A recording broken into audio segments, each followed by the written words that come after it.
Welcome to CAD 200, and in this class it's just going to be a continuation of the CAD 100 class that you took previous. Some of you might have taken it with another instructor, or you might have taken it with me. So there's going to be a lot of things that some of you might see again if you took my class for CAD 100, because teachers teach this course just a little bit different, the CAD 100 and CAD 200, and sometimes I add in a few more advanced procedures in my CAD 100 class, so I might have to back up just a little bit so that we are able to help those that didn't take my CAD 100 class to get up to par with the students that took my CAD 100. And we're going to do that in developing templates. Now, if you took my CAD 100 class, you already know how to make a template. But if you didn't, there's a chance that you might not have covered that material. So we're going to put this in here. If you've already done this in my CAD 100 class, you can go ahead and simply submit those templates you've already done. That's totally fine. I just want you to have a template, that way that you can use this on their projects from here on out. And real quick, what is a template? If you don't know anything about templates, it's one of the greatest things that there is, because without a template, you go into each drawing completely new. You go in there and you have to set up all new layers. You've got to set up all your annotations.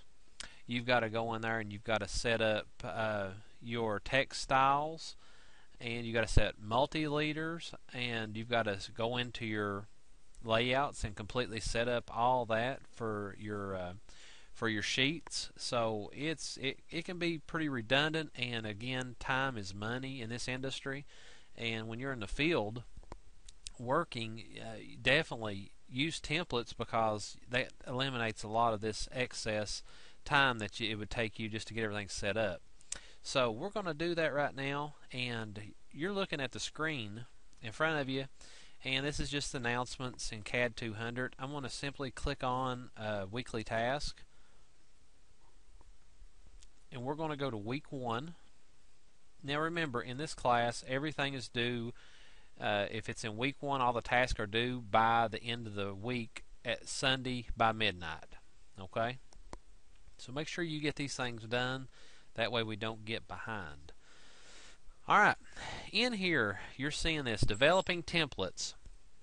Now, you've already seen this because you went and watched the video, Project 1 video. Now this video is going to be slightly lengthy, but I want to make sure that you understand what we're doing. Alright, the first one you're going to draw is a mechanical template, and this shows you a few things about it. Create an A size and B size paper using the Form 6 title block, Form 7 parts list, and Form 8 revision block. This right here is in your technical drawing textbook. It's as soon as you get your book, on the hardcover, just take and just open that up, and it's right there on the inside. All kind of resources are for you, and it'll show you how to draw this sort of title block and borders.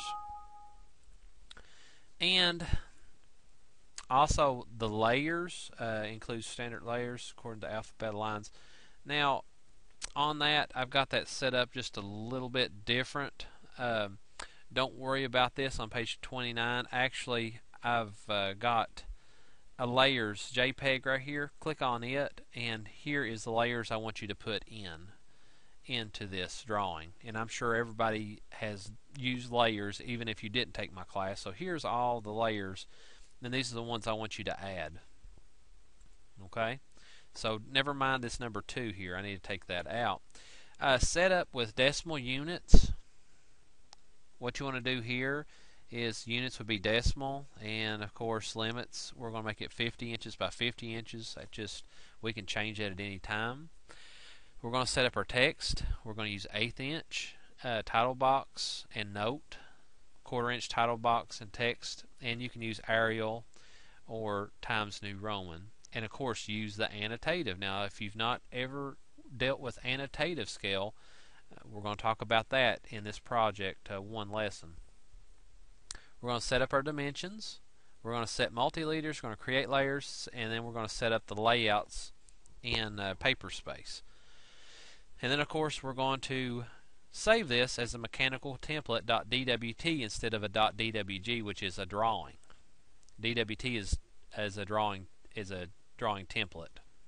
Okay.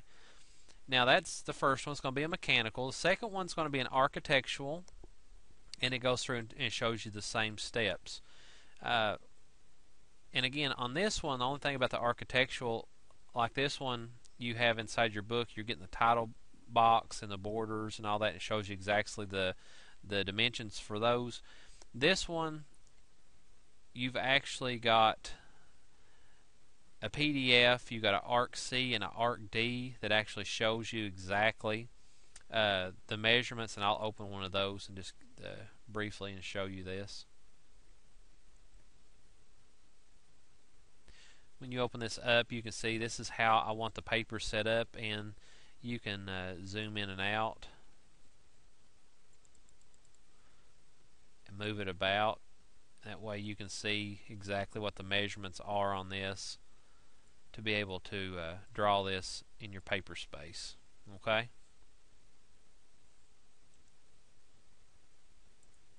Alright, let's get back to this. And the civil template, I've already provided it for you just to help you out a little bit. So the civil is already done. You can add things to it. You can open it up and add things to it and resave it as a drawing template if you want to. It's up to you, but I've already got you one made. That way, only thing you have to do is make a mechanical and an architectural template, and that's it. Alright, so each one of these, your mechanical and architectural, were 10 points each for the week 1, and let's get into it and show you how to do it. So everybody, if you've taken CAD 100, you already know how to do how to open up AutoCAD. And if you've not had my class before, the easiest way I always tell everybody is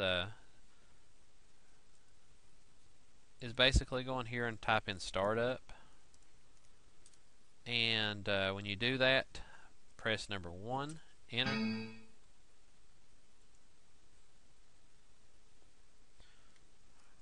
going to type in startup and press number 1, enter. And now when I do that, just come up here and hit File New, and see how it gives you a wizard here. It's so nice. We're going to keep everything in Imperial. We're not going metric, but you can. It doesn't matter. If you've got some drawings that are metric, you'd have to make you a new template. And it's not a bad idea down the road, but we're going to stay standard for right now. Let's do an advanced setup. Hit OK, and we're going to do, let's do the mechanical one. I think that would be really good. And right here, we're going to use decimal, because that's what it said on our Blackboard page, if you remember. Decimal units and limits are 50 by 50. So decimal, next. Decimal degrees is fine. And I'll just keep this at 0. That's just default it counterclockwise. That's fine. You can set that however you want to, whatever you're accustomed to. And we're going to make this 50 by 50. That's what we're asked to do for our limits. And now we've got it coming up on the screen. Everything should be fine. That little wizard actually works really nice. It's really quick. So now we've got all that set up, and first thing you're going to do is, let's go ahead and make our layers when we get in here. And to do that, right here's our layers, and you come up here to layer properties and click on it. And inside your layers, like we said back here in Blackboard, if I open that back up, the layer JPEG, this is exactly what I want you to put in. I want you to put in all these different layers.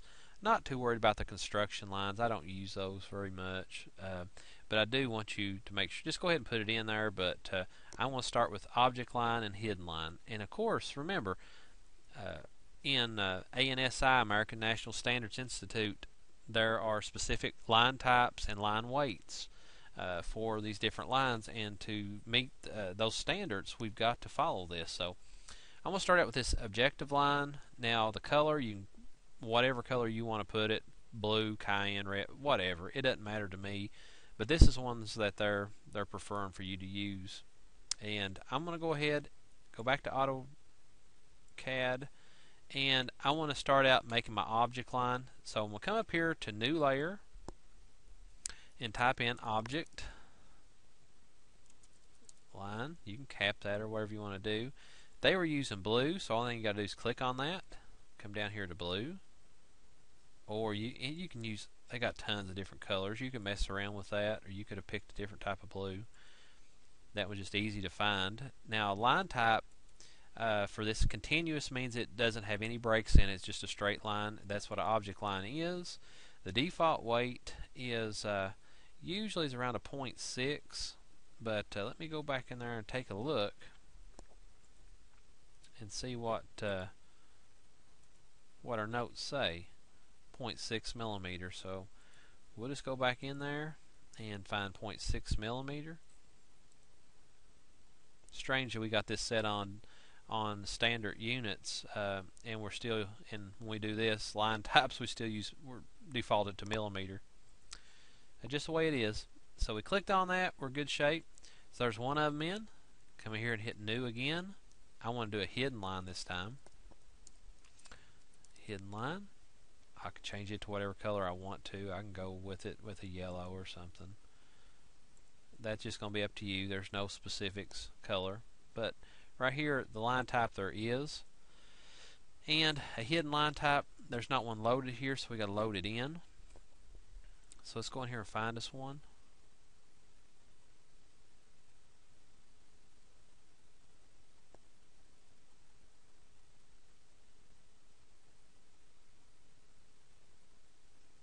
There it is. Click on it, hit OK. But right here is where it's at.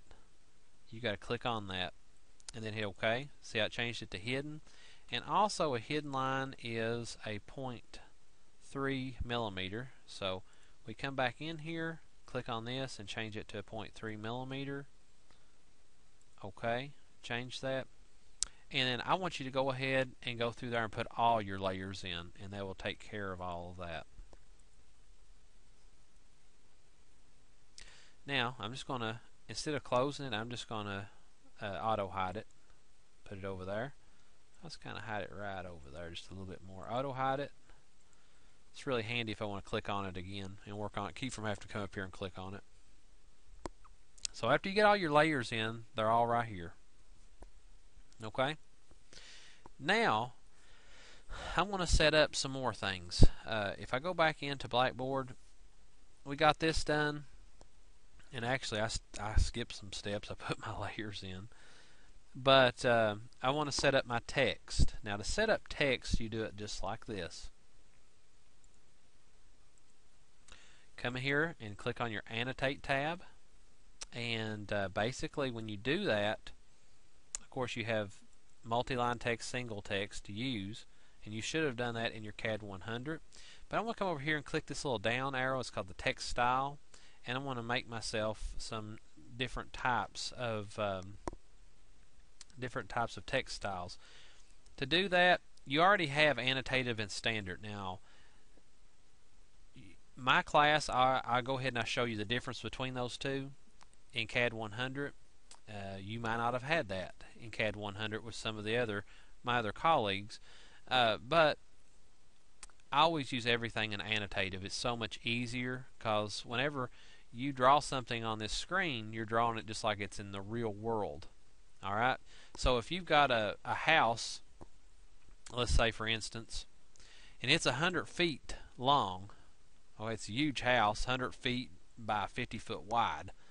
Alright, now if you go in there and tell it in standard you want an 1/8 inch text, it's going to put an 1/8 inch text beside a 100 foot line. You're not even going to be able to see that compared to that line. Alright, you got to go in there and you got to scale it manually when you do standard, and whenever you print it off, you want it to print on the paper with exactly 1/8 of an inch text. That's ANSI standards. Well, it's easy done. You just got to calculate it, but in annotative, it already calculates it for you. All thing you got to do in annotative is come down here and change the scale right there and make sure it's on annotative here, and it does it for you. It's so nice. So what I do when I start in here, if I want to make myself a new text, I just hit new. And this first one, I want to call it, I don't know, let's see what they want us to call it. Title box and note text. Okay. So, title box and note. It's a lot of words to put in there. Note text.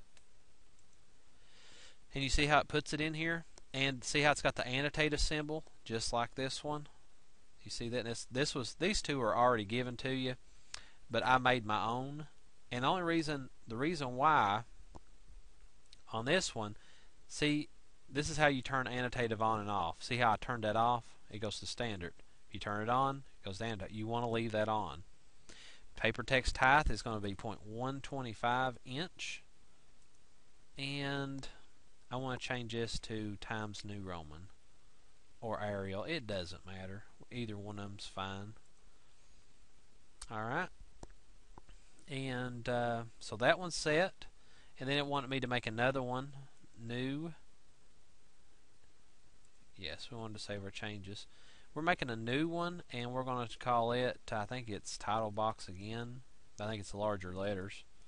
Title box. Title box. I think it was a 1/4 inch lettering or something like that. Hit OK on that. It's not going to let me put the inch sign on there. So I hit OK on that, and it doesn't like that. So knock that out. What is a 1/4 inch? 0.25. And make sure the annotative's on. Times New Roman. All that should be already set. Looks good. Now, when I want to come up here and use a text, multi-line or single line, whichever one you want to do. See, whenever I click on it, first thing it asks me is select an annotative scale. And it depends on what kind of scale and I'm going to print this thing off on. If you want 1:1, 1/4 inch equals 1 foot, you might have to make a custom scale. I'll just keep it 1:1 right now. And you see how it's 1:1 right there? And you can change it down here as well. And you can make a custom and make whatever size you want. But multi-line text, put that in there, and I'm going to turn off my dynamics down there. And you see whenever I open this up, see how you've got these different ones? There's annotative standard, the ones that come defaulted in here, but you also got your new ones you made. Title box 0.25 and title box 1/8 of an inch. I want to use this one. Make sure whenever you're doing text you cap it. Kentucky. Okay. And when I click on this,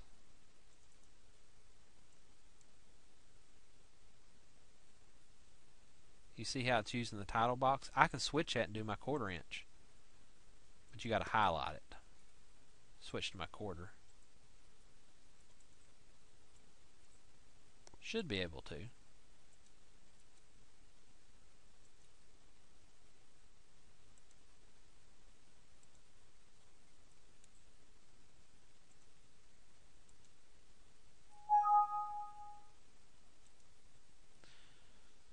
Now, I want to click on my Kentucky, right click and go to properties real quick, and I'll show you something in properties. Here's my style that I used. I'm using the title box 1/4 inch right now. Well,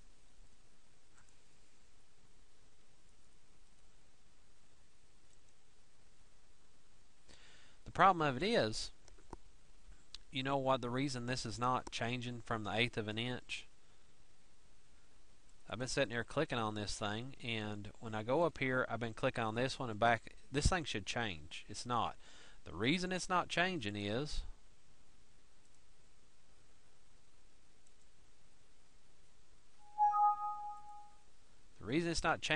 because I didn't set 0.25 to 0.25 text height. Okay, so you got to watch out for that. Now that should be changed. Now if I click on this, cover it up, and go there, see how it jumps, makes it larger? This one makes it smaller. Okay? So now you've got two different styles. You got the title box 1/8 of an inch, you got the title box 1/4 of an inch. It's pretty nice. Alright, once you get that set, let's move on. We got the text set up. Let's set up our dimensions now. Now dimensions, again, it's dimensions are pretty fun. Come over here in annotative tab and go to dimensions, dimension style. And again, you have your standard, annotative, and standard. And there's no sense, unless you've got a lot of different things going on in your drawing, to make different dimension styles. I would just go ahead and use the annotative one that's already there. If you're just going to just keep to one style of dimension, just use the annotative that's already there and set it current. Set it current, and you can click on it and you can modify it. Now inside here, my text needs to be 1/8 of an inch, so I'll change that to 0.125. Inside the drawing, it needs to be 1/8 of an inch. Primary units on this one, so here's where you can change all that: engineering, architectural, fractional, but this one is decimal. So hit OK on that, and that's the only thing I think we need to do on that one. Alright, that's set current. You see how it's set current here? See how I can choose between them? I want annotative there. I want this one. Probably set current would probably be this one. Just like that. Multi-leader. Now on multi-leader, click on this. Hit new. And you see how it just got the standard, don't have the annotative. We're going to change that. I want the annotative. Click on annotative there, continue, and you can do all that inside of here. There's a lot of things. You should have done this in your class. I want to change the text here to 0.125 in your CAD 100 class.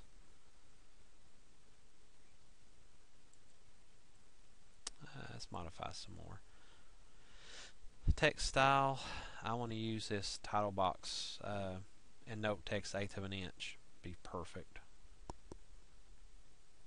Leader format, all that should be good. You could change this to 0.125 if you want to. And then I also want to set annotative current. So hit close on that. This one's all set up. If I want to use a multi-leader, you know, I can type whatever I want to type in. Let's type in Kentucky. Just like that. And it's a 1-to-1 scale. Now you're probably saying to me, you know, and tables, I'm not too worried about those right now and setting this up. I'm just worried about this other stuff here. Now I want to show you something before we start finishing up this template. You see we're on 1-to-1 scale. Of course this was a 1/4 inch. I'm just going to delete that.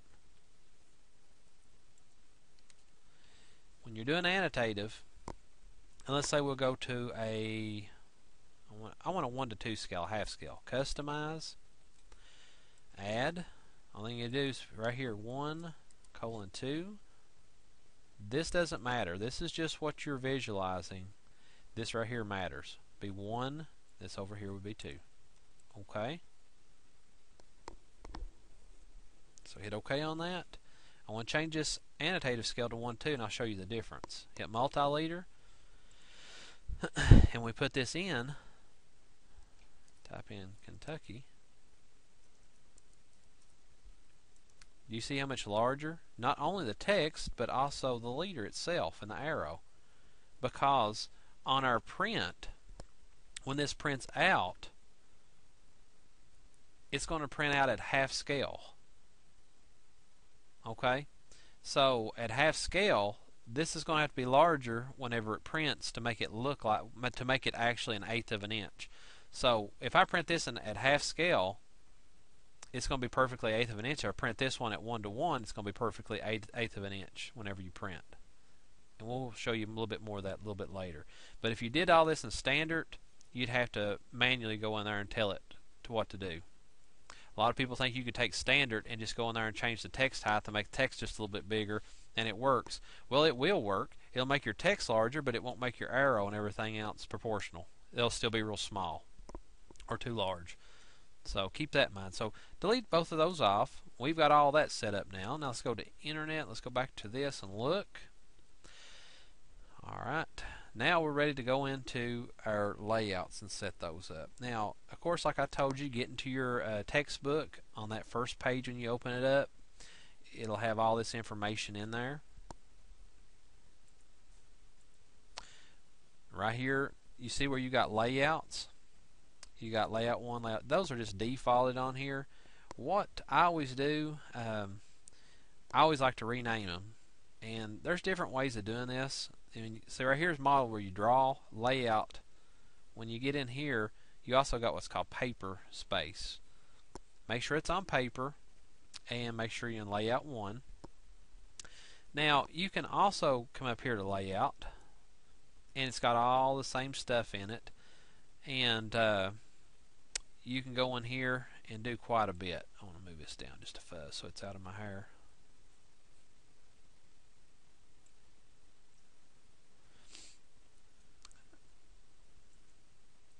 Alright, now I want to right click. It's so much easier. This is how I always do it. I right click on this tab and I want to rename it. And we're doing the mechanical. I think we have to do A size paper. I just type in A size, just like that. And this second one, click on it and it brings it to the front. I want to rename it. Right click, rename, and I want to name it B size. Just like that. So there's A size, there's B size.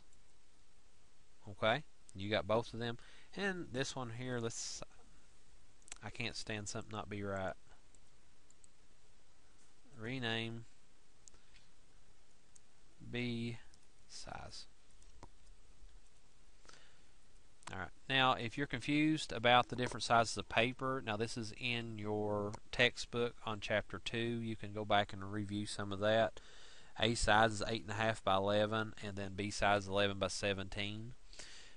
It just depends. That's ANSI standard sizes. You can go into the ARC size papers. They're just a little bit larger, usually about a 1/2 inch both directions. It just depends, but we're using ANSI size paper. So this one's A size, this one's B size, but how do you know if this paper is actually what size it is? To do that, you click on this and you can either come up here and hit Page Setup in the Layout tab, just like that, or you can right click on that tab and just do Page Setup Manager. Either one.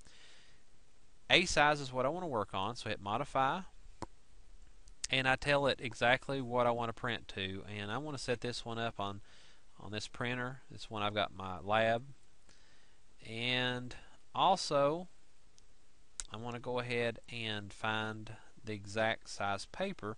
We're using letter paper, okay, 8.5 by 11. Now it just depends. Are you wanting to do this in a portrait, or are you wanting to do this in landscape? Now if you do it in portrait here, and you see how it's got landscape, portrait, it's still going to do a landscape because you told it down here. Only thing that messes up is your text. Sometimes your text will turn, and it's weird. So if this is supposed to be landscape, you need to set this paper up to be that. So hit Properties, Custom Properties, and right here in Finishing, change it to Landscape, and then hit OK. When you do that, it's asking you want to save that change. Yes, I do. See how it changes it to exactly a landscape? You'll have no problem. But now if you don't do that, I'll promise you you'll have stuff that goes on and you can't figure it out. It's aggravating. So just make sure if you got this at landscape, this is landscaped in this picture. And if you got a portrait, make sure it's portrait up here. Alright. The rest of it looks good. Keep your scale 1:1. Make sure you plot your object line weights. All that looks good. Don't bother anything in here. Paper size, all that looks good, so hit OK and close. This one's set up now. B size, right click on it, or again hit page setup up here. Page setup manager, modify. This one I can't use my small printer, so I'm going to have to go to one of my big plotters. And of course it clicks on that. Come down here, and I'm going to use a tabloid size because it's 11 by 17, and I also want it in landscape. So what I got to do on it, I've got to go to properties, and I've got to make sure that this matches a landscape look, just like this. Custom properties.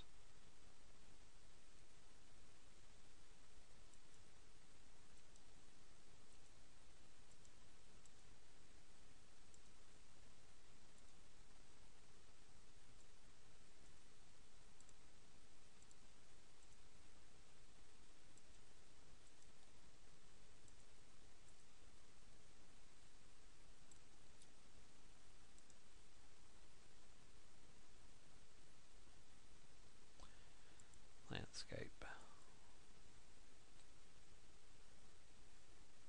Took me a while to find it. And then you hit OK on this, and then hit yes to save that, and it should turn it around. There you go.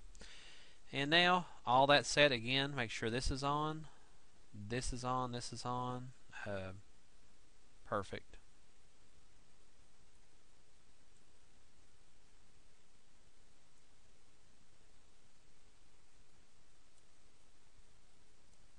So now you see how the paper is larger. If I go click on A size, now I hit B size. You see how the paper is different? Now this right here is just a viewport. You can delete those out. You don't need those right now. And at that point, you've got your paper set up.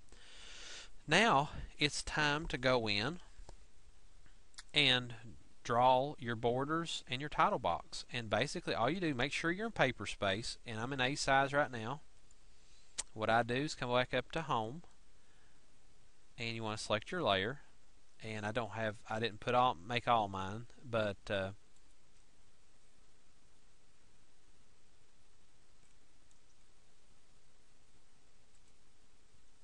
open that up, and I'll hit new, and I want to do a border layer really quick just to have it on there. A border line. Borderline's a really heavy line. It's one of the heaviest lines you'll work with.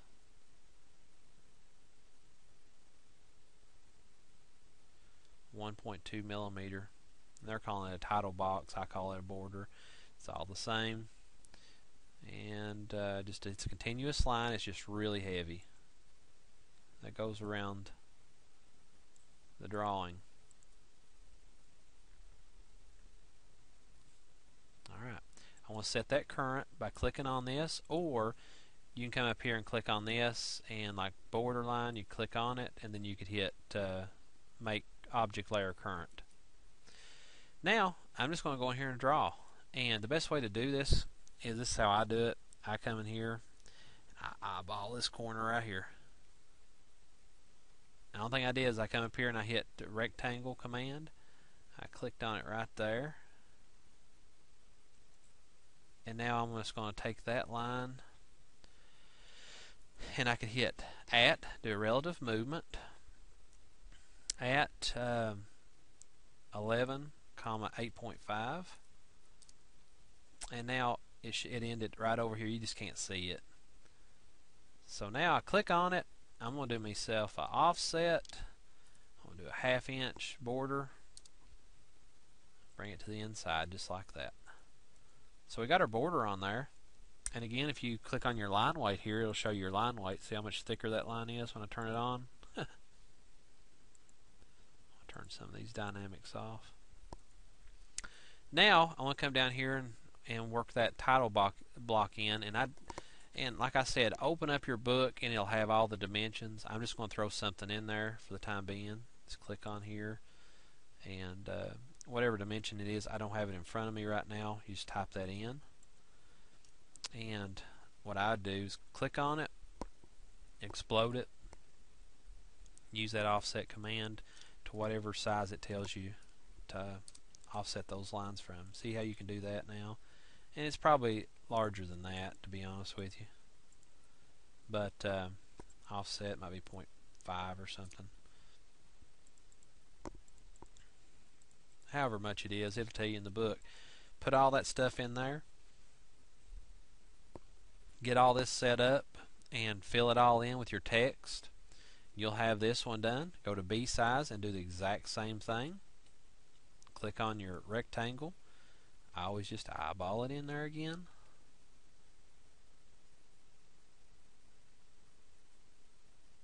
Click on it.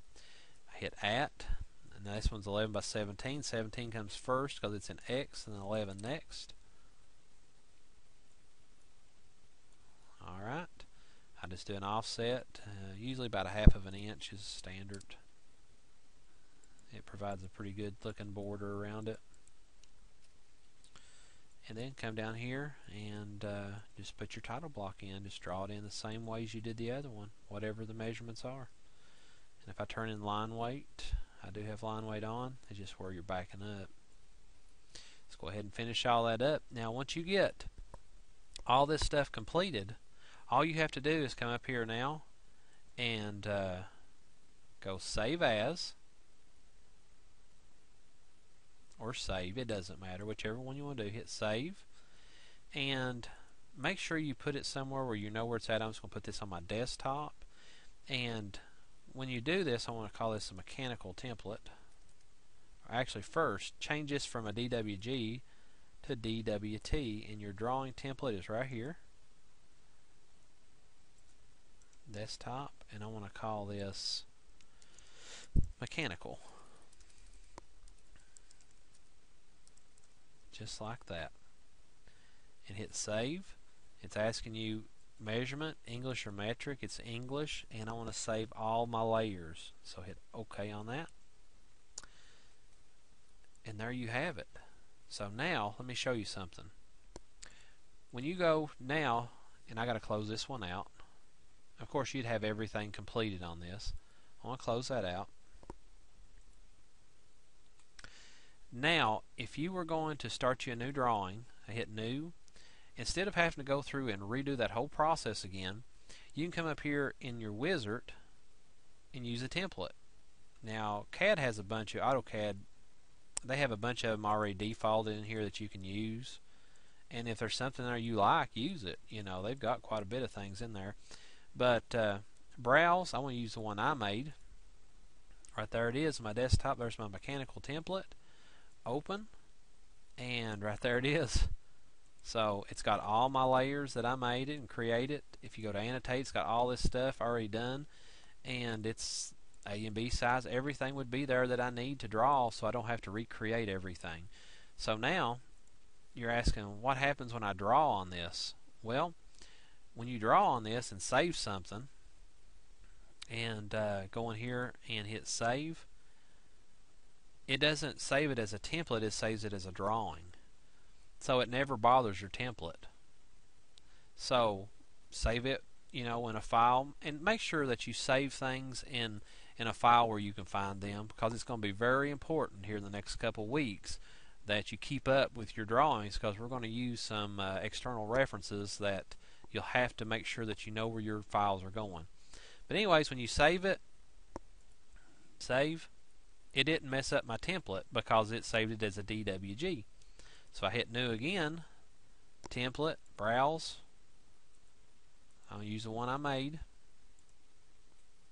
See, in model space, there's nothing there because I went in there and made that one up, and it saved as a DWG, so it didn't bother my template. So that's the basics of designing templates. So I want you to get in there, design me the mechanical template. I want you to design me the architectural template. The civil's already done for you. I already done that one for you. I'm going to click on you, show what it looks like. I'm just going to open it up.